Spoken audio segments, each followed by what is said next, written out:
Hey there, it's Elliot. Before we get to the episode, I want to encourage you to subscribe to this podcast so that you get alerts every time we post a new episode. And if you're enjoying the podcast, tell other people about it. We're really looking to help people understand how the role of the CCO is evolving. And if you can help us reach more people with that message, it would be greatly appreciated. Thanks so much. At the Page Spring seminar recently, the audience was asked if their organization was confronting some sort of disruption or undertaking some kind of transformation in response to it. Hands shot up in that room so fast you could feel the breeze. New or old, large or small, regardless of industry or region, companies are changing, and most often those changes start with and hinge upon their corporate culture. That's not just what it feels like to work somewhere, although that certainly matters. I'm talking about behaviors. How do we want people to perform, to collaborate, to solve problems? How do we work as an organization, as teams, and as individuals? These are some of the questions Reggie Walker, the CCO at PricewaterhouseCoopers, has taken on over the last few years. PwC needed to find a way to upskill its people on technology and digital literacy, to enable them to perform in new and innovative ways, and to counsel their clients to do the same. On this episode, we're talking to Reggie about what culture change looks like at PwC. I'm Elliot Mizrahi, and this is the new CCO. You know, it's interesting. The biggest, as I've learned in this journey, the biggest resistance to change really is just the habits that people have that they've developed over time and the way that they worked in the past, right? And one of the things that we talked about as we were going through and defining our change journey was really focusing on changing fundamentally the way that people work, all the way to taking things away. Like it's just as important that when you give somebody something new to do, that you take away the old way that they used to do it, so that you I'm sure people love that. People love that, right? But you take it away so that you don't get some of that, backsliding into the old ways of doing things. That being said, it's still going to be there. It's hard. It's really hard. And oftentimes it's not intentional. We always think of resistance as being this intentional resistance. And it's not necessarily intentional. It's just, it takes time. It's like a 2 to 3 year journey to really change the way people think and work and operate, and for it to become more of a habit organizationally. It's just easier to fall back into the way you used to do it.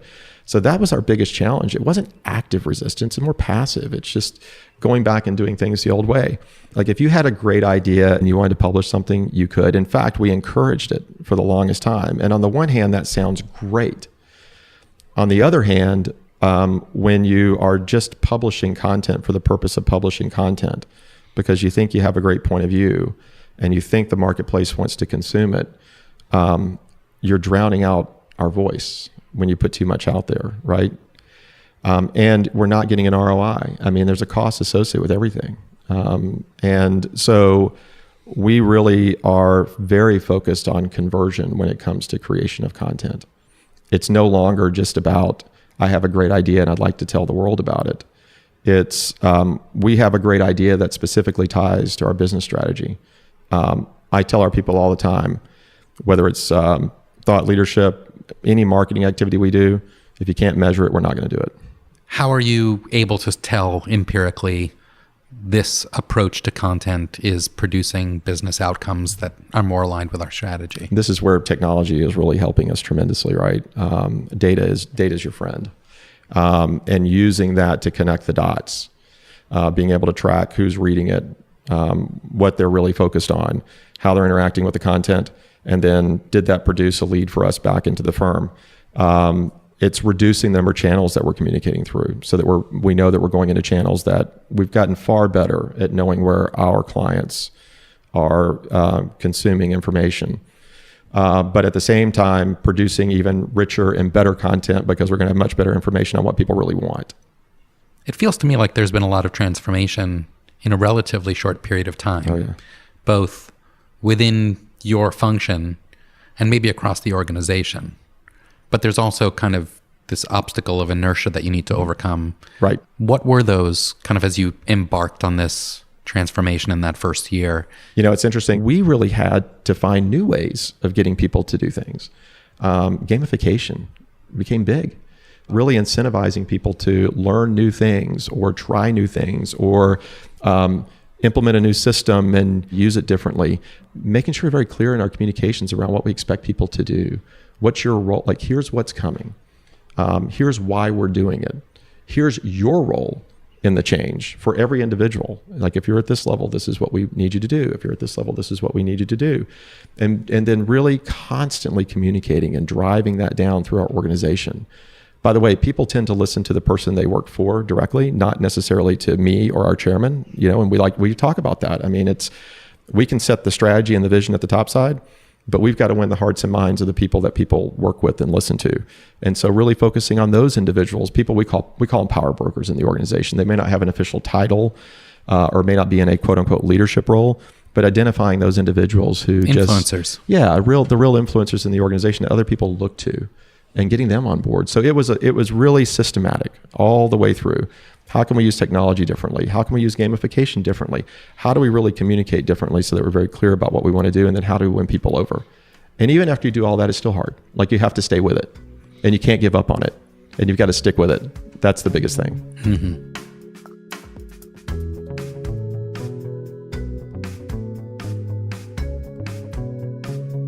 So part of this is culture. Mm-hmm. And the other part, it sounds like, is just the upskilling, mm-hmm. kind of the delivery of knowledge, capabilities. On the skills building, if I'm a mid-level employee, mm-hmm. what would that look and feel like for me?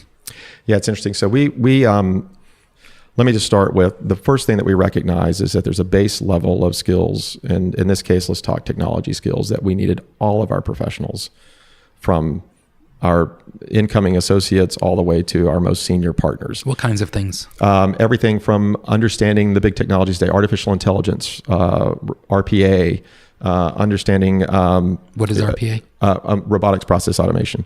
Okay. So looking, the different types of technologies that are out there today, voice, digital assistant technologies, really developing a baseline of understanding of how, of all of those technologies and the impacts that they're having, right? And so data and analytics, big in our business, like teaching people some of the basic tools that they need to use to be able to manipulate data and actually use it. And to do that, we did a number of things. First, we have something we call the Digital Fitness app, which we actually make available externally, shameless plug. But digital fitness app that people could download, and they take a digital fitness assessment. Think of it as your credit score, but in a way of like, what's my digital fitness level? And it was meant to give people a goal to work towards, and it'll give you a score. In most cases, it's probably not a very high score as it was for most people, but it gave you something to shoot for. And then it tells you, here's the courses that you can take online to learn more and help curate that sort of journey for you to learn on. But then we created something called citizen-led innovation. Because we said, if we're going to transform our business and we're going to change the way that we work, or we're going to change the services that we provide to our clients or how we provide them, it's probably not going to be people like you and me sitting in an office someplace thinking up these great ideas. It's the people on the ground. And so when you equip them with a certain level of knowledge about what technology can do, the digital fitness side of things, and then they get on the ground and they begin to look at the world differently and say, maybe we could do this differently. Maybe we could deliver this service differently. Maybe you use a bot to do something that we traditionally just did, with arms and legs. Then you really begin to transform how you work on the ground, and you create that culture of innovation because people now have this, opportunity to take this new knowledge that they've got, apply it to what we do in the field or apply to how we serve a client. And in that vein, we then created something we call digital accelerators. Because we knew that what we really needed to do was to take a group of people, a large group of people, put them through a program where we take them beyond where we're taking most people with that base level of knowledge, and then reseed them back in the business so it goes viral. And these are individuals that can then take on special projects with a different level of knowledge.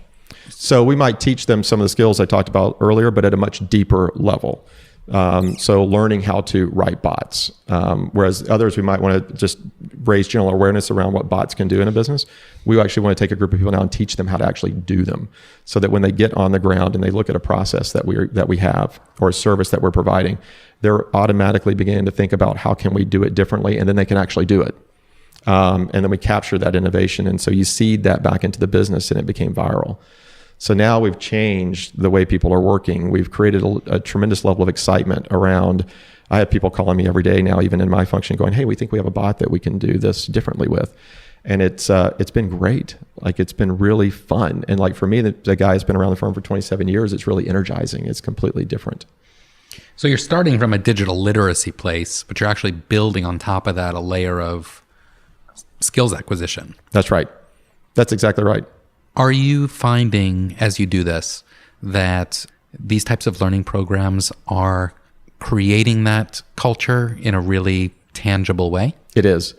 It really is. I think the statistic is 80% of our workforce are millennials.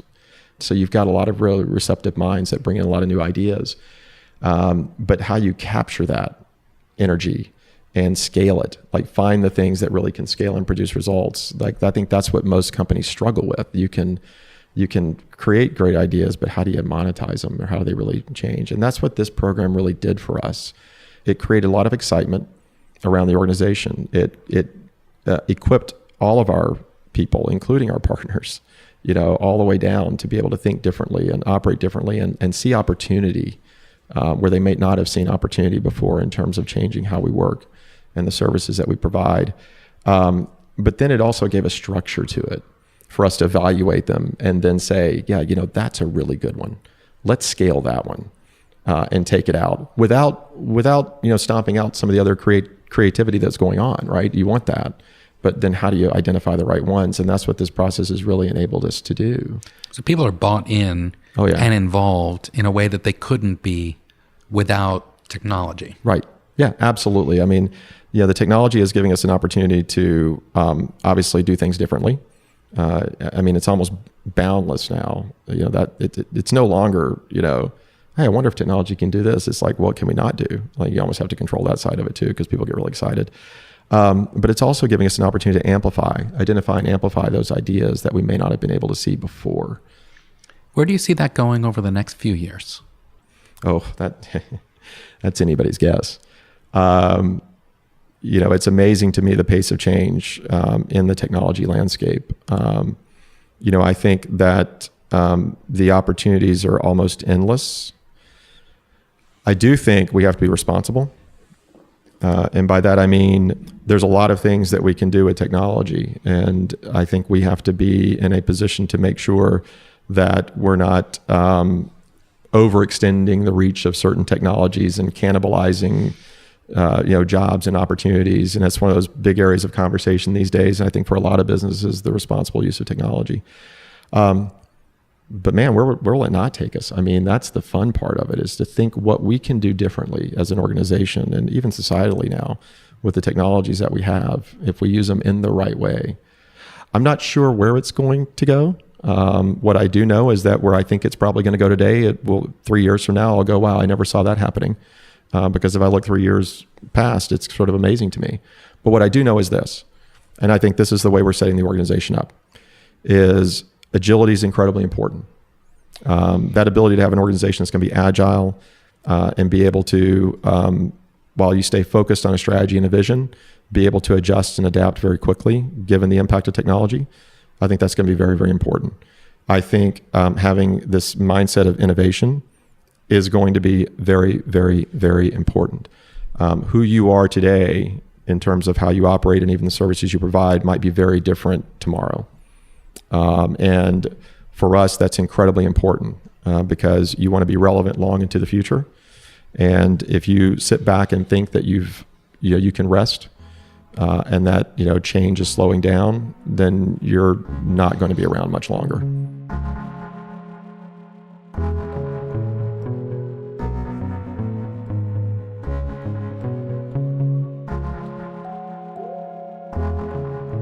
Brand in many ways is what's experienced by the client. Mm-hmm. How would you say that experience from the client side has changed as a result of this kind of cultural transformation that you guys are in the midst of? It's a great question. It's something we actually, we're talking about now. As I would look at it today, I would say that, certainly our clients are experiencing it differently in terms of how we deliver services. And so again, using technology to do things faster, better. I hate to use the word cheaper, but maybe more value. I think those are some of the basics that you see today. I think tomorrow, where we really want to head, it's going to become much more expected that the things that we see as consumers today that we expect from many of the major brands are going to translate right over into professional services. as a client, why can't I log in and see the status of my project immediately? Why can't I go in and see, my last 5 invoices? Why aren't you providing me that level of visibility? It sounds like your mandate for this role was transform the organization, transform the culture, Yes. connect marketing, sales, comms to the business. Yes. I suspect that a lot of the people who are listening will have similar mandates, but maybe at different stages of that journey. Right. What have you learned, or what advice would you give to a CCO who's coming into the position you came into 3 years ago? So what's great about this is we have a lot of these conversations now just based upon our own learnings. And you're talking about changing habits that have been developed over years. And so you've really got to stick with it. I think you have to take away some things. So you can't just, leave the same things in place or have people do things the same way. Or you can't say, oh, we've implemented this great new technology, this great new CRM technology, without taking away all the old spreadsheets that they used to use to manage the same business, because they're just going to go back to them. And I think you just have to look at new ways of driving the change. Like I said, gamification was big for us. Going out and creating incentives like, if you reach a certain score in something that we're doing, if we reach collectively a certain score as an organization, we're going to give everybody the 4th of July week off, which we did. That's a great motivator to get people to try new things and do something different. Sounds like it. Or, twice a week we do a game show that we broadcast on cell phones where we're doing, it's 10 questions. It's primarily about technology, though now we're weaving some communication subjects in there, things to make sure people caught them during the week. But there's real cash prizes. That's something you just do internally? We do it internally, and it's really cool, and people have teams. But that's the kind, you have to do stuff like that. So it's all of that. Tie it back to your strategy. Again, sounds simple, but it's really hard to do. Communicate. Be very clear about what you expect of people. Again, we're learning as we go. I'd like to believe we've done a tremendous job over the last 3 years. In fact, I think we have. I think the results show that.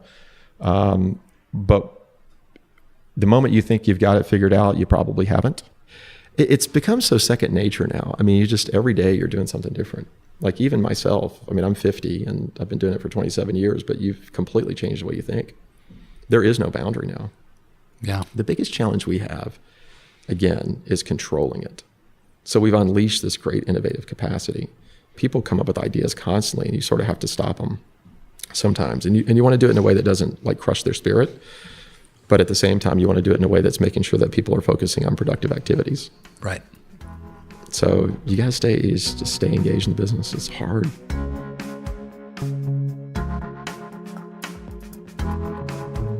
If you enjoyed today's episode of The New CCO, be sure to check out our latest episodes and subscribe wherever you get your podcasts. While you're there, leave us a rating and a review.